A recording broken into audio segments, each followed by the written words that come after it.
The dust never forgets.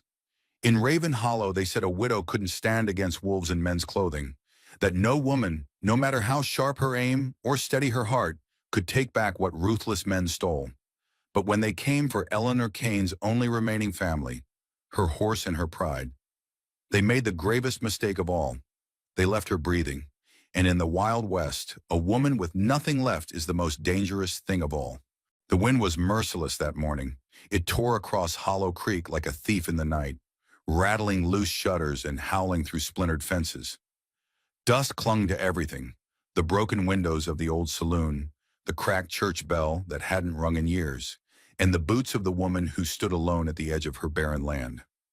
Eleanor Kane tightened the scarf around her throat, her fingers rough and cracked from years of hard living. Beneath the brim of her sun-bleached hat, her eyes stayed sharp and steady, like a rattlesnake waiting for the right moment to strike. She had not spoken to another soul in days. That was the way she preferred it. Hollow Creek wasn't much of a town anymore. Most folks had either packed up or been run off, and those who remained kept their heads down and their mouths shut. All Eleanor had left was Midnight, a powerful black stallion with a white blaze down his nose, and a spirit as wild as the land itself. He was her late husband's horse, and more than that, he was a part of her. She brushed him every morning, fed him by hand, and whispered to him at night when the loneliness crept in. Midnight had carried James Kane through wars and wilderness. Now he carried Eleanor's memories.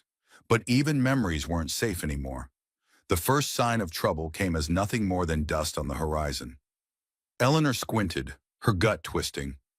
Riders, fast and loose, coming from the north. Not locals. She knew everyone left in Hollow Creek by the way they walked. These men rode like they owned everything they saw. She didn't move, didn't reach for the rifle resting just inside the barn door. Instead, she waited as they closed the distance. 5 of them in total. Their leader rode at the front, tall and lean with a long scar cutting across his jaw. His coat, deep red and worn at the edges, fluttered like a devil's flag in the breeze. He dismounted with a cocky grin, boots kicking up dust as he approached.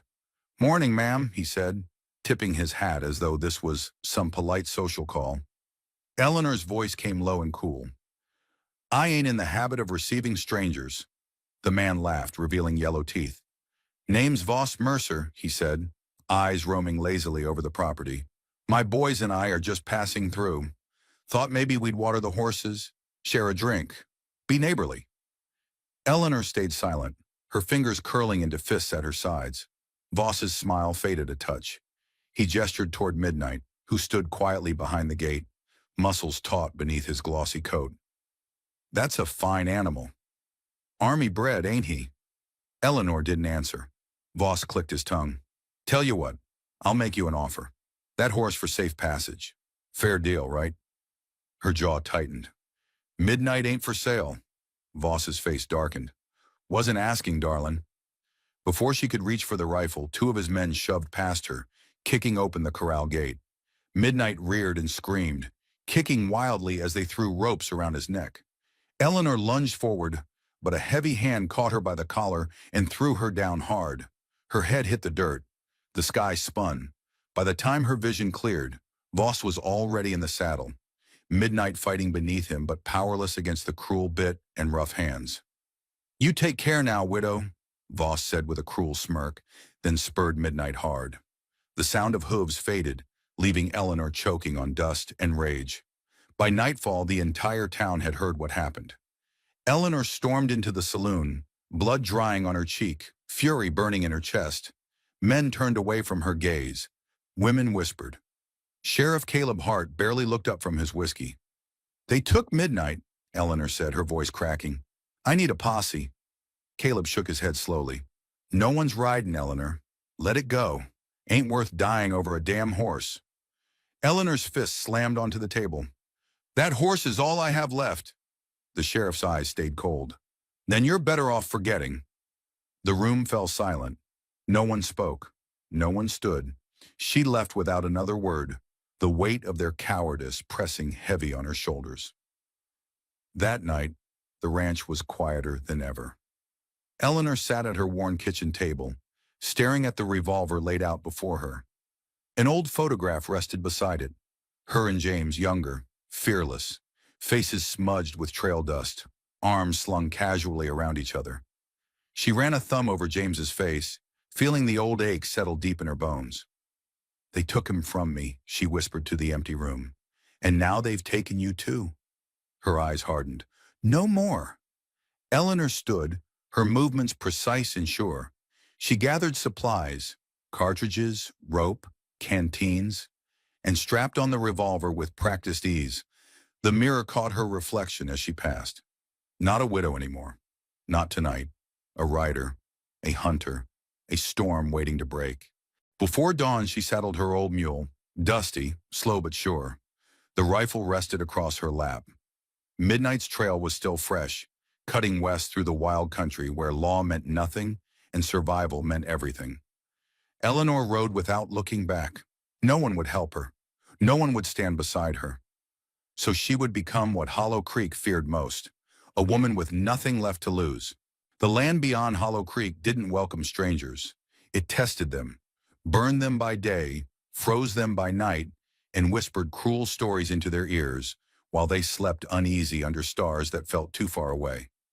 Eleanor Kane rode into this merciless land with her hat pulled low and her revolver resting easy against her hip.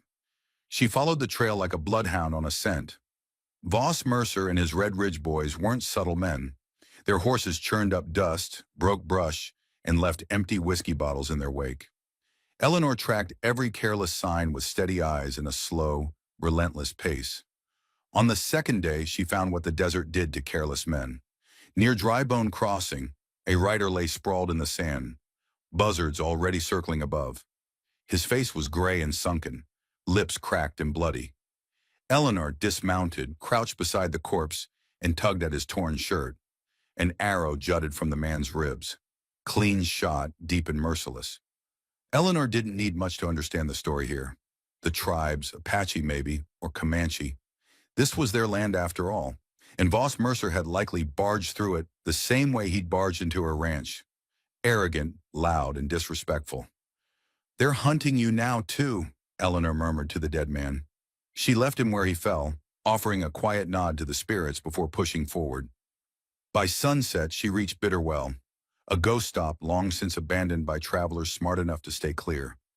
The wind rattled broken shutters and loose nails. Eleanor tethered Dusty to an old post and slipped inside the crumbling shack for shelter. She didn't make a fire, didn't risk the light. Instead, she ate cold beans from a tin and listened carefully to the wind and wild. Around midnight, she heard them.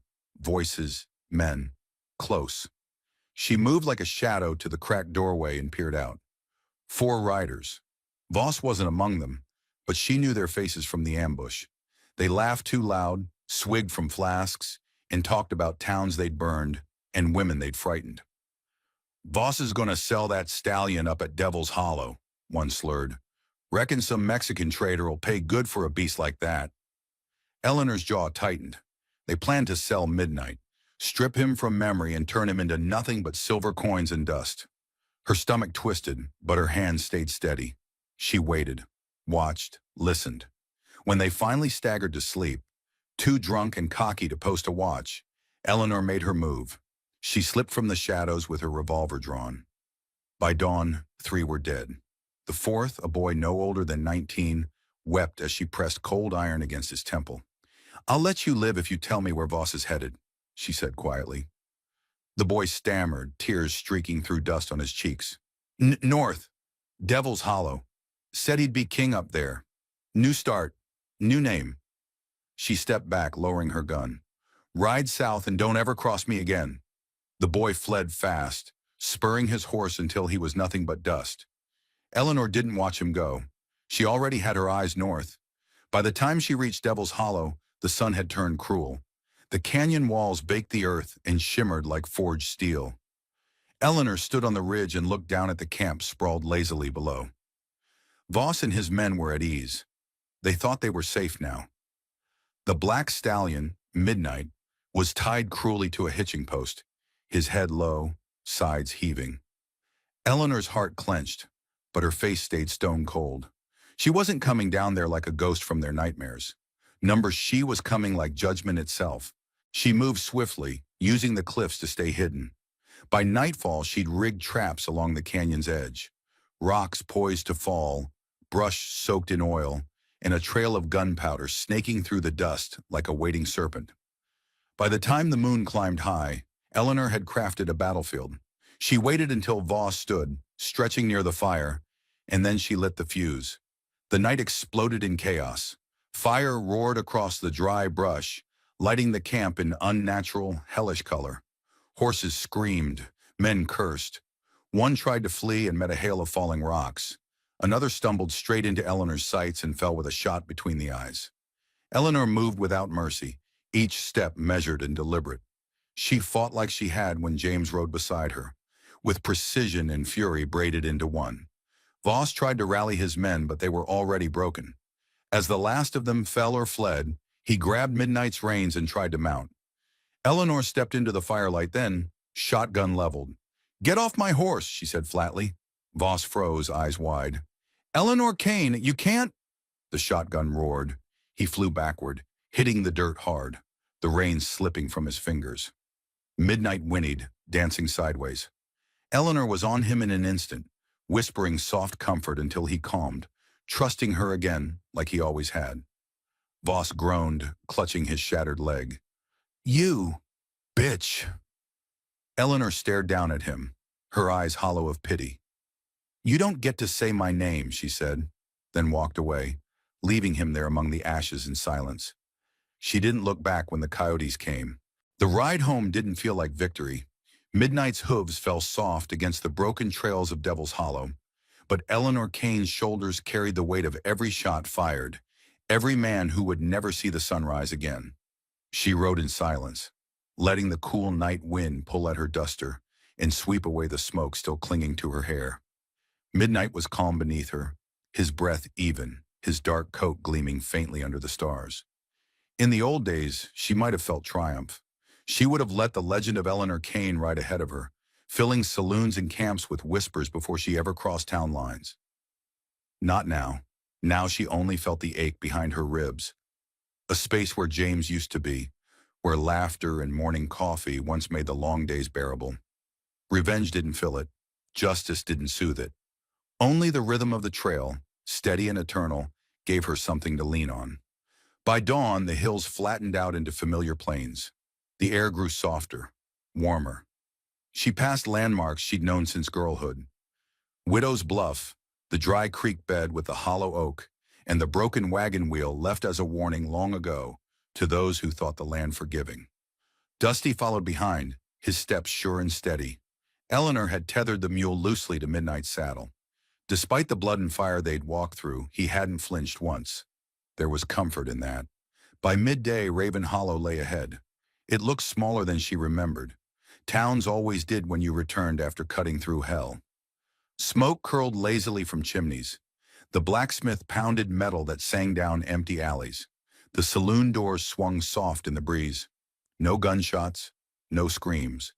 Just life, trudging forward like it always did, unaware, uncaring of how much death rode toward it. As she approached, heads turned. First curious, then cautious. Eleanor Kane had left alone and half-broken. She returned covered in dust and blood, riding the stallion they all knew had been stolen. A murmur rippled through the street. Mothers pulled children back. Old men leaned off porches. Every soul in Raven Hollow knew what this meant. Sheriff Jonas Parrish stepped into the road before she even reached the general store. Tall, iron-jawed, with a tin star that hadn't been polished in weeks. His eyes narrowed beneath his hat. "Eleanor," he greeted, his voice even but tight. "You bring trouble back with you." She stopped Midnight just shy of where he stood. The horse blew a soft snort, shaking his mane as if answering for her. "No," Eleanor said quietly. "I left trouble buried at Devil's Hollow." Parrish didn't ask for details. Didn't need to. The blood on her sleeve, the dark circles under her eyes, the grit in her voice. It all told the story better than any words could. "What about Crowley's men?" he asked carefully. "Some ran, some didn't." Her meaning hung heavy in the morning air. The sheriff studied her for a long moment. Then to her surprise, he stepped aside. No law says you can't protect what's yours, he muttered. But there'll be talk. There always is. She nudged Midnight forward. Townsfolk parted without a word. Eleanor rode straight through Raven Hollow, past judgment and curiosity alike, until she reached the gates of her ranch. She dismounted slow, her muscles stiff and aching, and walked Midnight into the barn. The stallion stepped inside with ease. He was home now. Eleanor unsaddled him, brushed him down with methodical care, and whispered soft promises into his ear as she worked. No more chains, no more thieves, no more running. When she finished, she stood alone in the quiet. The barn, once hollow and lifeless after his theft, felt warm again, whole. Still, she didn't stay long.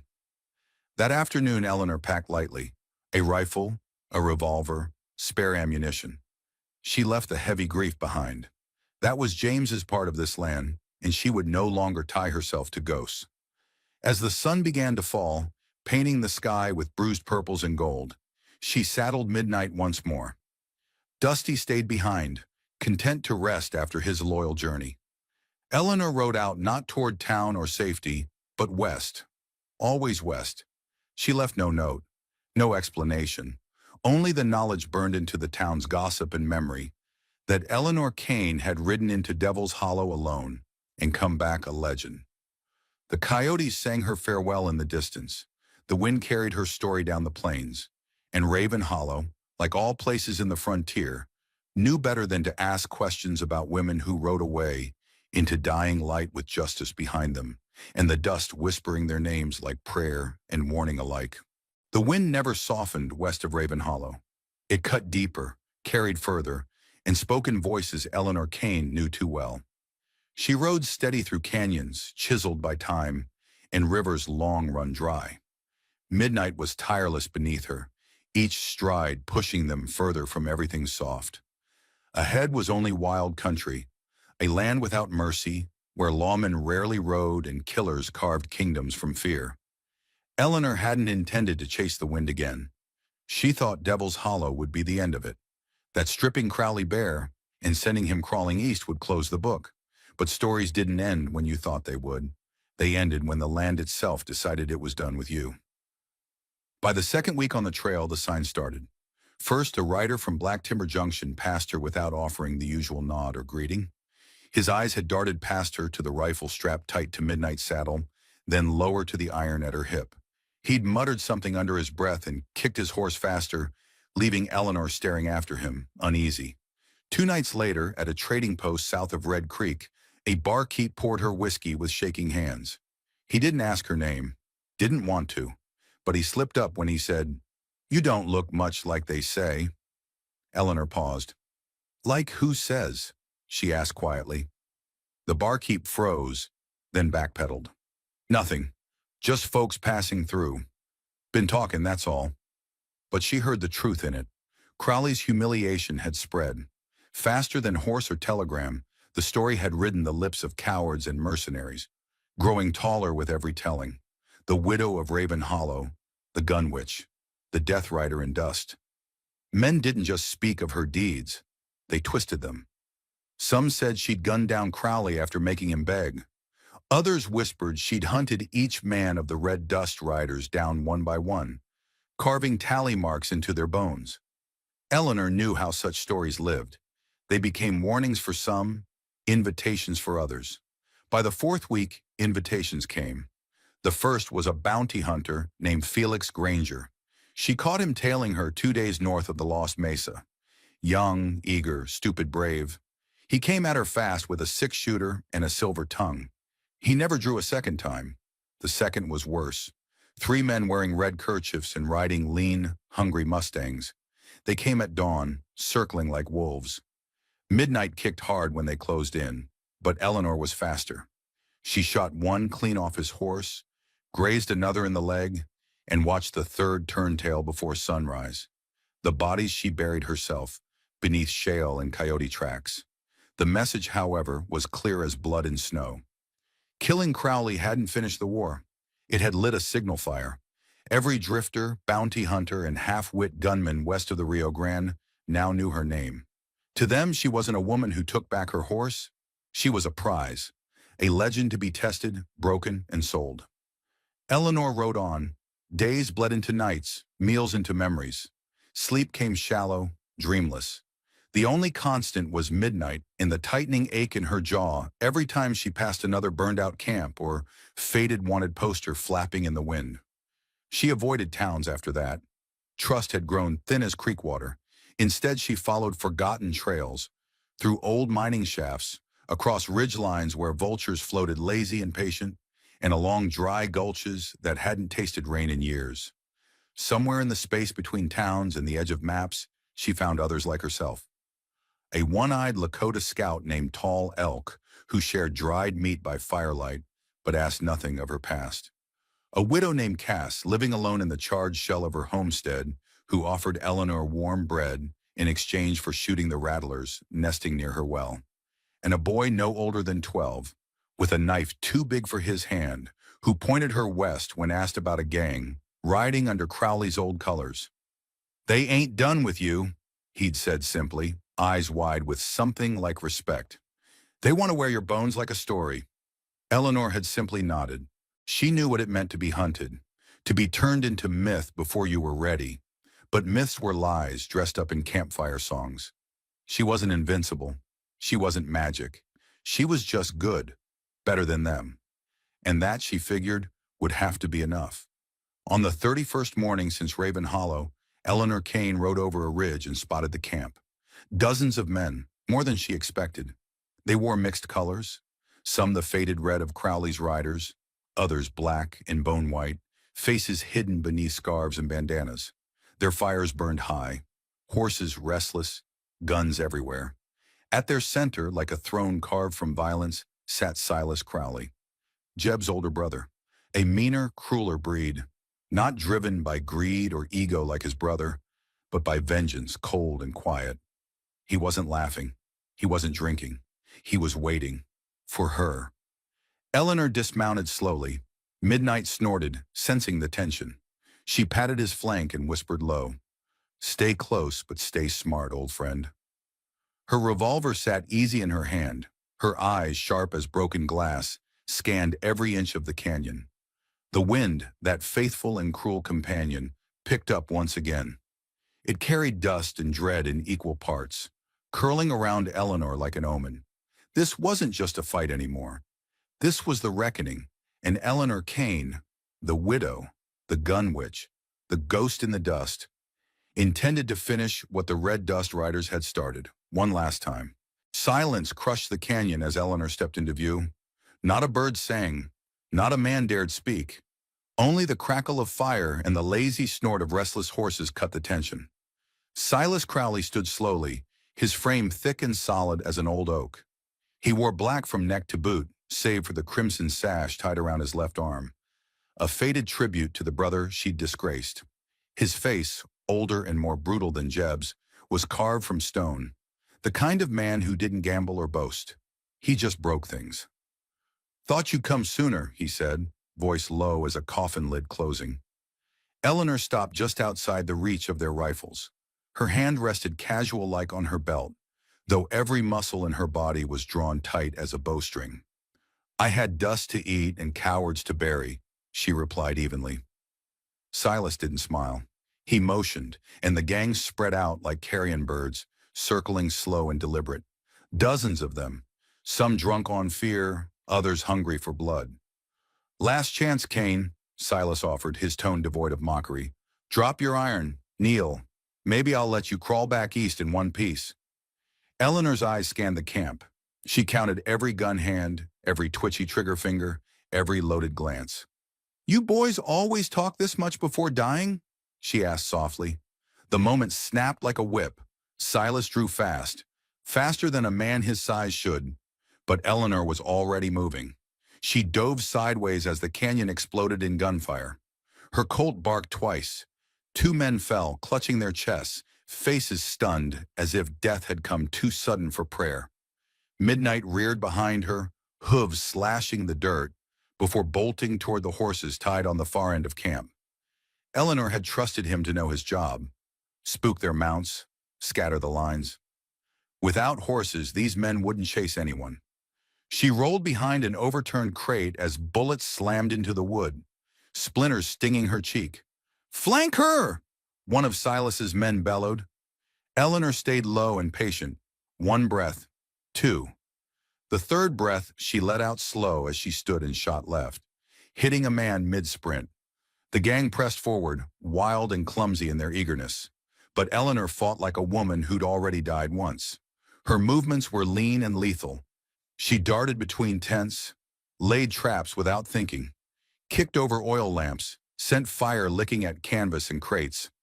Flames took hold fast, choking the camp in smoke and chaos. Another man lunged from behind. Eleanor spun and fired point blank. The slug took him clean through the eye. Still, they came. Still, Silas stood in the center, unmoving, watching like a wolf king waiting for weakness. By the time half his gang lay bleeding or fled, Silas moved. He didn't rush. He walked slow, revolver steady. Eleanor fired twice, missed the first, clipped his thigh with the second. He didn't flinch. He tackled her hard. They crashed into the dirt, Eleanor's pistol skittering free. Silas pinned her down, forearm crushing her throat. "You should have stayed a widow," he hissed, breath hot and sour. "Men like me don't kneel to legends. We burn them out." Eleanor gasped, fingers scrabbling at her belt. She found the small blade tucked under her coat, a gambler's knife, thin and wicked. She shoved it deep under Silas's ribs. His eyes went wide. "You ain't burning nothing today," she rasped. Silas slumped sideways, blood bubbling from his lips. Eleanor rolled free, chest heaving. She crawled to her Colt, gripping it tight again. Silas tried to rise, hand groping for his gun, but she shot him clean through the heart before he could beg. The canyon fell silent. The rest of the riders, those still breathing, threw down their weapons. No heroics, no bravado. Just beaten men watching death walk past them in boots and blood. Eleanor didn't speak to them. She didn't need to. She found Midnight near the wrecked supply wagons. The horse nickered soft when she approached, uninjured but wide-eyed from the smoke and screams. She ran a hand along his neck, whispering thanks. By sunrise, Eleanor rode out of the canyon, leaving behind fires that crackled like the last arguments of dying men.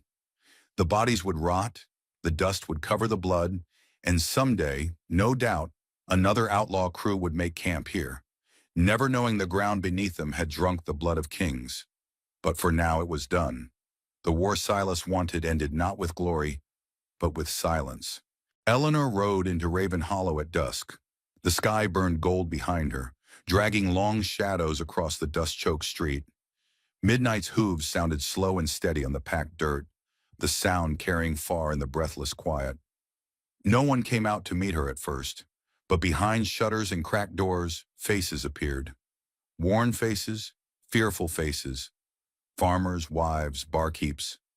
Folks who had long since accepted they lived under the boot of Crowley men. She wore their blood now. It stained her duster, dark and dried. Her eyes were hollow and rimmed with exhaustion. Yet when she sat tall in the saddle, Eleanor Kane looked like something out of myth. Half ghost, half judge. By the time she reached the sheriff's office, they had gathered. Word spread like fire on dry grass. Sheriff Hobbs stood on the steps, his hat twisted between his fingers. He hadn't worn a badge proper in years. Not really. Not since the Crowleys bought his courage like they bought every plot of land west of the ridge. Eleanor stopped Midnight and stared down at him. "Where were you, Hobbs?" Her voice was soft. It carried anyway. He swallowed, throat bobbing. "I had to protect the town.